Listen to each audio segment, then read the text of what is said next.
Yo, what's up mga tunay? So, welcome back to our channel. So, today's vlog, papatuloy na natin yung pangalawa or part 2 ng dining procedure or dining checklist.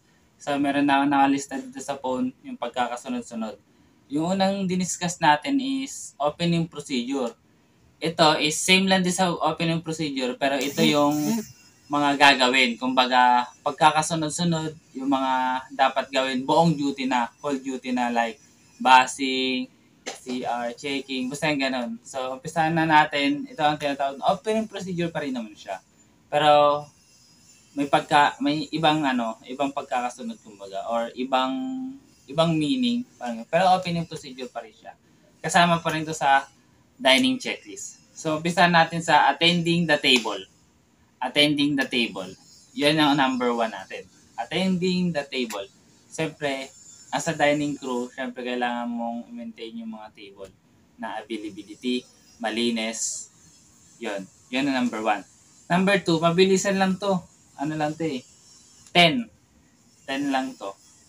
Number 2, bust the table. Bust the table, yun yung basing. If may mga pinagkainan, yun tawag doon is basing. Kukunin mo siya, lilinisin mo. Yun yung number 2. Basing. Basta table. Laging mong i-maintain na malinis yung table.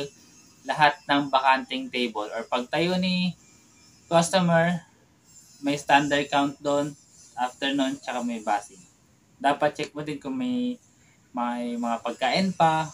Kasi minsan, humingi lang ng gravy. Kaya laging on time or laging nakabantay yung mga mata nyo as dining sa mga customer kung saan sila pupunta. Kung dumiretso labas or dumiretso sa counter na hingi ng gravy, dapat lagi kayong alisto. Or project giraffe. Diba? May i-discuss natin yung mga project niya sa mga Jollibee. Pangatlo, clean the tray. Siyempre, yung tray ay isa sa pinaka-prone sa mga pagkain natin. Nasa food industry tayo, kailangan natin ng malinis. Si tray ang pinaka-prone sa mga pagkain. Kasi siya ang pinaglalagyan ng mga food, ng mga order ni customer para mahatid natin ng maayos at sabay-sabay ang kanilang order. So, kailangan natin malinis na tray, well sanitized dapat ang lahat ng tray. Pangatlo, ay pang-apat, do trash washing. Ibig sabihin, yung trash kaya yung mga basurahan, maintain yun. Lagi mo siyang lilinisin, hugasan sa sabunan. Tapos, gaya ng sinabi ko, segregation ng trash, nabubulok, di nabubulok, tapos recycle or tsaka BOD. Yun yun. Number 5, clean the liquid waste receptacle. Yan yan. Ibig sabihin, yun yung mga natitirang soft drinks, natitirang iced tea, natitirang tubig. Meron siyang separate na lagayan. Doon siya ilalagay. Doon siya itatapon. Hindi siya itadirect sa basurahan, hindi siya itadirect sa lababo, hindi siya itadirect sa drainage. Meron siyang separate na lagayan. Kailangan maintain mo din ng malinis yun. At dapat hindi siya umapaw or hindi siya hindi siya nilalapitan ng mga ibang SD. Kasi prone sa SD yun matamis yun Halo-halo yun Tsaka may amoy yun. Meron ditong veggie fly, ganyan. Yun. Prone siya sa mga SD. Kaya lagi siyang malinis dapat. Number 6, sweep the floor. Walis. Magwalis. Maintain mo lang na malinis yung sahig. Laging magwawalis. Yung mga kanin-kanin. Kasi prone din sa SD yun. Yung mga kanin-kanin, mga nahulog na kanin, nahulog na ulam, ng chicken joy, mahulog na sauce, gravy na tapon, yon. Tapos yung mga iba pang kalat ni customer na hindi nadadirect sa basurahan, yon. Kaya maintain natin ang linis ng floor. Number 7, clean the glass panel. Yan, maintain din natin. As sabi nga natin sa unang vlog natin, glass panel, maintain natin dapat zero handprint. Walang dumi, walang mga blurred na dyan. Dapat malinis. Kasi ang dining ang pinaka mukha ng store. Diba? Next, number 8, clean the sidewalk, parking area, and driveway. Same lang to na sa una natin vlog.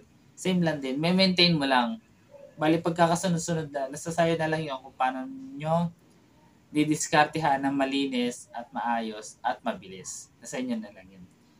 Number 8, ay number 9 na tayo, clean the restroom.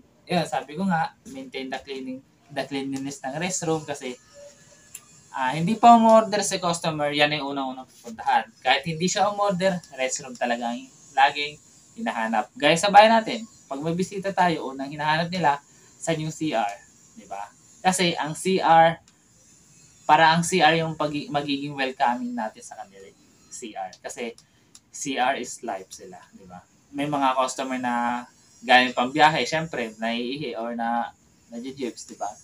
Automatic hahanap sila ng CR. Dapat maintain natin malinis si CR. Diba? Always clean the CR, the restroom. Diba? Every 15 minutes or as needed. Diba? Last, pang 10, do spot mapping. Spot mapping, hindi siya yung nakikita nyo kadalasan sa ibang crew na literal na parang kaigo na talaga, parang pauwi na siya. Literal na basang-basa, ganon. Ang spot mapping, hindi siya tuyo, hindi siya basa. Kumbaga sa tubig na mainit na malamig, maligam-gam. Diba? Mabilis siyang matuyo, yun. Pero basa siya. Yung ganon. Tapos, standard din, 4x4, 4x2. Ano ba yun? Nakalimutan ko na. Review ko na lang ulit. Basta ilalabas ko lahat ng checklist dito. So, yun. Spot mapping. Maintain mo na walang footprint, walang natapon na gravy, walang natapon na soft drinks, at laging huwag kakalimutan ang signage. Kasi, pag walang signage yan, tapos nadulas si customer, ikaw ang masisisi, ikaw ang mapapagalitan. So, yun lang. Opening procedure, karugtong lang to nung first upload natin. So, yun lang. Dito ko muna tatapusin. See you to the next vlog. Sa closing procedure naman tayo next. So, maraming salamat sa mga hindi pa nakasubscribe sa Service Crew, ay sa mga hindi pa nakasubscribe sa akin, Mark Rojas TV, nalagay ko dyan, kahit saan dito sa gilid-gilid ko, subscribe na kayo. So, don't forget to subscribe, like, and share. Maraming salamat. Bye-bye.